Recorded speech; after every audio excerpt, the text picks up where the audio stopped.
Armello is a board game. Well, a video game that's a board game, but very much a board game in playstyle and theming. But the kind of board game with such a vast array of rules that it's not super easy to explain in one fell swoop. If you're a fan of sweepingly complex board games with plenty of rules, variations, and counters, or you just like a good turn-based hex strategy with medieval anthropomorphic animal people, then Armello is worth a look once you understand all the nuance. But that's not all you want to hear, is it?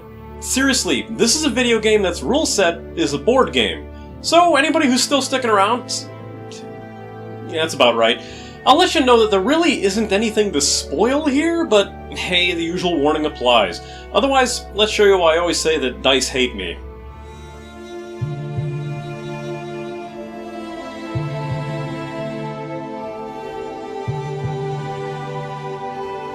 While this is coming about to us now as a request from guild leader level patron Arthur D. Gonzalez Martin, find out how you can direct me to play your favorite indie game while I potentially shit all over it at patreon.com/ksd1. I was very familiar with this game already.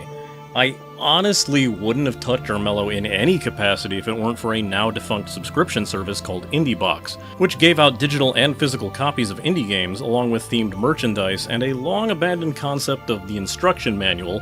It was a service that I initially started when they had a box for Freedom Planet, and kept active until they cancelled the service this time last year.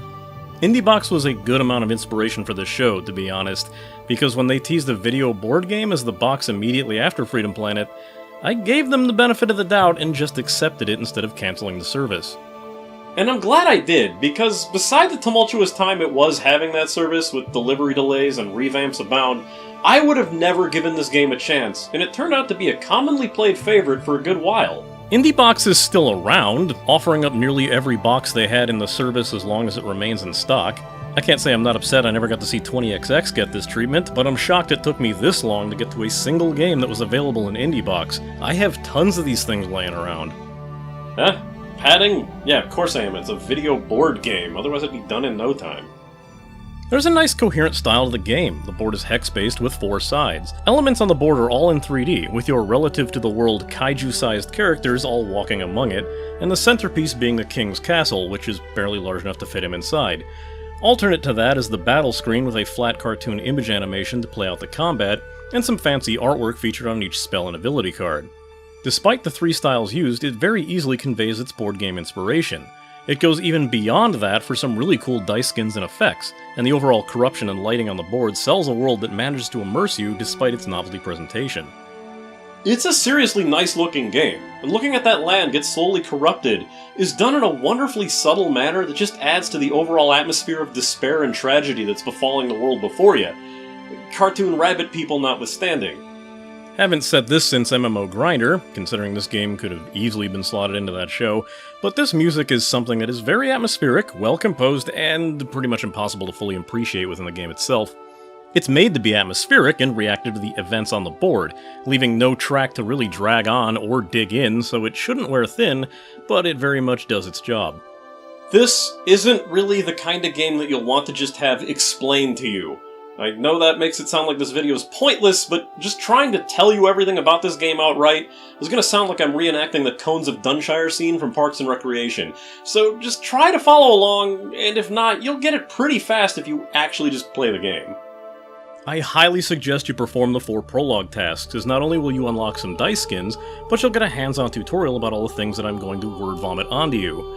In simplest terms from start to finish, you have 4 characters trying to take control of a kingdom as the king slowly dies of a mysterious corruption known as the Rot. You can usurp the king in one of 4 ways: by killing him directly, or killing him while being even more corrupted yourself while still surviving the battle, waiting for him to die, or for another person to die while killing him, while being the player with the most favor, or collecting 4 spirit stones and bringing them to the king to cure him of the Rot. Each character has alternate stats pertaining to the fight, the amount of dice that you roll in combat, your body, which is your hit points, wits, the amount of cards you can hold, and spirit, the level of magic that you'll regain every night. Still with me? Doesn't get any easier. You have a few moves to make each turn. Tiles will have different properties, like forests granting stealth at night, mountains taking more AP to move onto, swamps causing damage, and plains being spaces. There's plenty of tasks to perform as well. Your character will have a quest to choose from, which will place a destination on the board. Reach it no matter where it is, and you'll have a challenge to overcome, rewarded with some stat boosts or possibly an item. Do enough of these and you'll gain access to the King's Castle without having to pull off the admittedly tough Entrance event otherwise. Battles and events come down to dice rolls, with battles taking place between creatures and other players. Rolling certain symbols will determine your attack and defense, and the roll outcome will have both sides trading blows after the points are dealt out. Any character that takes in more damage than it defended, and loses all its HP in the process, will die and reset to their starting point, even if the enemy was killed as well. Events, called perils, require you to match specific dice symbols in order to pass them, which are mitigated slightly as you can guarantee a specific symbol outcome by burning the cards that you've obtained. Ah, God, yeah, the cards. Jesus Christ, this isn't MMO Grinder. What the hell am I doing? Alright, fine. We're already here, I'll make it quick. Cards can be used as either equipment when applicable, which will alter actions in battle or the like, while spell and trickery cards can be used to cast various effects on characters of the board. Most cards have a cost of some sort, like gold, obtained every day, with more granted for having town spaces under your control, magic, or adding points to your own rot counter. You can use most cards during any turn, with several exceptions. You get new cards at the end of your turn every time you spend one under your wits count, so don't be afraid to use them. They can be pretty vital to successful turns. There are so many more things I can go over with this game, but I'm just gonna leave them out because seriously, it's not gonna help you me just telling you how it works. Just playing the game is gonna teach you far more than my random rule regurgitation, but know that despite how complex this all sounds, it's actually really easy to understand in action. In fact, I love how no good plan will come out flawlessly.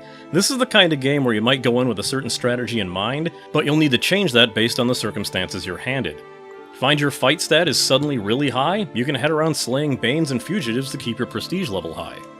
Got a bad amount of rot coursing through you? Double down on that shit and go for the rot victory. Happen to have all the spirit stones spawning near you? Might as well try for a stone victory. It's not impossible to see a plan through from the game's start to end, but you'll definitely have to change that idea more often than not depending on the literal and figurative hands you've been dealt. With a turn-based board game taking place for multiplayer online matches, you can expect them to be very, very slow. Like, I hope you have an hour to kill on average, because despite the finite nature of the game, as the king is going to die sometime, sorting through the many actions and turns of every player is going to take up a lot of time. In fact, despite having a few actions you can perform, waiting on other players is how you'll end up spending most of this game. You can focus on each player during their turn, though you have the option to look over the map as you wish, as well as watch them engage in any battles or perils that they would come across to get a better idea of their strategies. A decent problem comes about in the online play, in that I am hard-pressed to play a single match in this game where someone else doesn't disconnect or at least go AFK. On the plus side, AFKers are monitored pretty well, replacing any of the AFK players or disconnected players with the AI. I actually kind of see that as a welcome problem sometimes, as the AI moves way quicker through its turns. It's just not as fun when you're the one who's disconnected. Luckily, matches with others won't devolve into rage and shouting over text, as this game takes the Hearthstone approach of only letting you communicate with pre-made text bubbles. You can get a good amount of your point across with these, but some players might find this lacking. No one is stopping you from getting into shouting matches over Discord, though.